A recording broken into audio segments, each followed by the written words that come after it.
काय होईल जर उद्या सकाळी तुम्ही झोपेतून उठलात आणि तुम्हाला बातमी मिळाली की आरबीआयनं मशीन लावून भरपूर नोटा छापलेल्या आहेत आणि देशातल्या प्रत्येक गरीबाला करोडपती बनवलंय। कोणीही गरीब नाही, कोणालाही कर्जाचं टेन्शन नाही। ऐकायला किती भारी वाटतंय नाही का? अनेकदा आपल्याला देखील प्रश्न पडतो, आपलं सरकार गरीब का आहे? आपल्या देशामध्ये गरिबी का आहे? रिझर्व्ह बँकेकडे तर नोटा छापायची मशीन आहे, मग ते रात्रंदिवस नोटा छापून सगळ्यांना वाटून का टाकत नाहीत? सरकारने जर थोड्या जास्त नोटा छापल्या तर सगळेच प्रश्न सुटतील, असा एक साधा विचार आपल्या मनामध्ये येतो। पण मित्रांनो, थोडं थांबा। जर सरकारने खरंच असं केलं तर एका वडापावची किंमत 10 लाख रुपये होऊ शकते। विश्वास बसत नाहीये ना? नोटा छापल्यावर देश श्रीमंत होण्याऐवजी भिकारी कसा होऊ शकतो आणि भारताची करन्सी सिस्टीम नक्की चालते तरी कशी, हेच आपण आजच्या व्हिडिओमध्ये अत्यंत सोप्या भाषेमध्ये समजून घेणार आहोत। हा व्हिडिओ तुमच्या खिशातल्या पैशांची खरी किंमत किती आहे हे तुम्हाला समजावून सांगणार आहे, त्यामुळे हा व्हिडिओ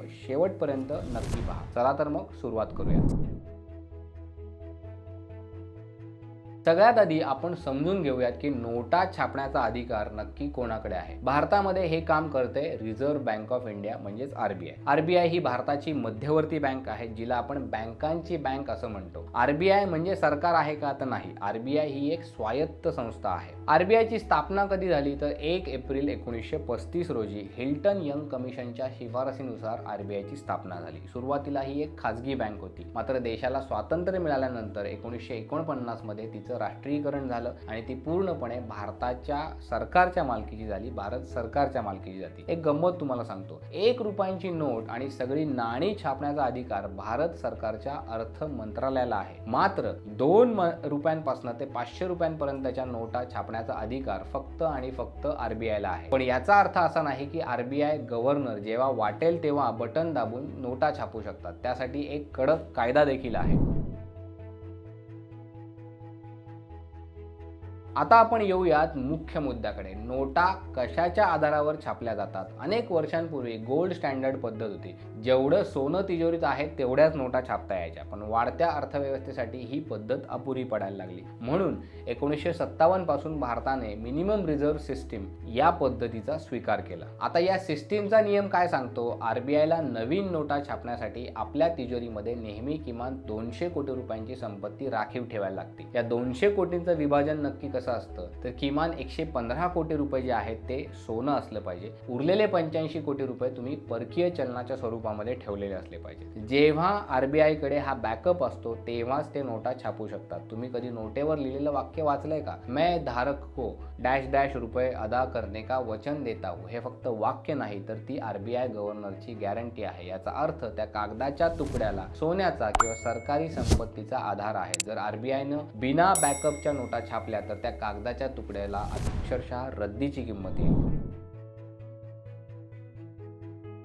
जास्त नोटा छापल्या तर काय होईल तर ते आपण बघूयात आता। म्हणजे एक तर आहे की बाबा नियम आहे, तरीही समजा सरकारने असं केलं की हट्ट केला आणि जास्त नोटा छापल्या तर काय होईल? तर मित्रांनो, यामुळे देशामध्ये हायपर इन्फ्लेशन येईल। ते नक्की कसं हे उदाहरण बघूयात। समजा एका गावामध्ये 10 लोक राहतात, त्या गावामध्ये फक्त 10 सफरचंद उपलब्ध आहेत, प्रत्येकाकडे 10 रुपये आहेत, तर एका सफरचंदाची किंमत 10 रुपये असेल। आता सरकारने नोटा छापून प्रत्येकाला 100 रुपये दिले तर लोकांकडचे पैसे आहेत का? ते वाढलेले आहेत, पण गावामध्ये सफरचंद मात्र अजूनही 10च आहेत। आता काय होईल? ज्या सफरचंदांसाठी लोक 10 रुपये देत होते त्यासाठी आता ते 100 रुपये देखील द्यायला तयार होतील। म्हणजे सफरचंदाची संख्या किंवा उत्पादन वाढलंय का? तर नाही, फक्त लोकांच्या खिशातला पैसा वाढला, त्यामुळे वस्तूंच्या किमती आकाशाला भिडलेल्या आहेत। अर्थशास्त्राचा नियम काय सांगतो तर जेव्हा देशातील वस्तू आणि सेवांच्या तुलनेमध्ये पैशाचा पुरवठा वाढतो तेव्हा चलनाची किंमत कमी होते। म्हणजे लोक श्रीमंत होणार नाहीत तर फक्त वस्तू महाग होतील। आधी 10 रुपयात मिळणारं दूध घ्यायला तुम्हाला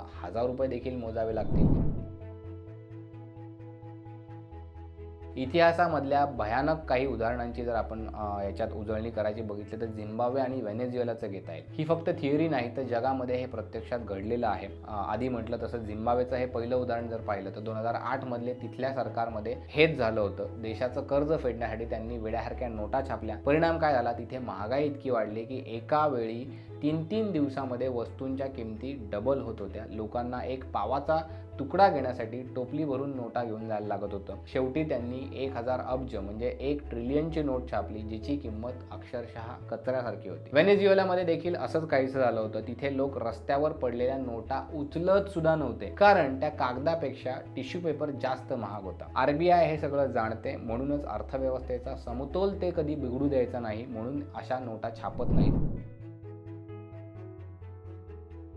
मग RBI नोटा किती छापायच्या हे नक्की कसं ठरवतं? तर RBI काय करतं, दरवर्षी किती नोटा छापायच्या हे ठरवण्यासाठी RBI अनेक गोष्टींचा विचार करतं. पहिली गोष्ट असते GDP ग्रोथ, देशामध्ये नवीन वस्तू आणि सेवा किती तयार झाल्या. दुसरी असते ती रिप्लेसमेंट, फाटलेल्या आणि जुन्या ज्या नोटा आहेत त्या किती नष्ट करायच्या आहेत. तिसरं असतं इन्फ्लेशन, सध्या महागाईचा दर काय आहे. डिजिटल व्यवहार, UPI आणि ऑनलाईन व्यवहारांमुळे कॅशची मागणी किती कमी झालेली आहे. या सगळ्या गोष्टींचा अभ्यास करायला लागतो, विचार करायला लागतो, ॲनालिसिस करायला लागतं, अर्थ मंत्रालयाशी सल्लामसलत करायला लागते आणि मग RBIच्या 4 प्रेसमध्ये नोटा छापल्या जातात. या 4 प्रेस नाशिक, देवास, म्हैसूर आणि सालोबनी येथे आहेत.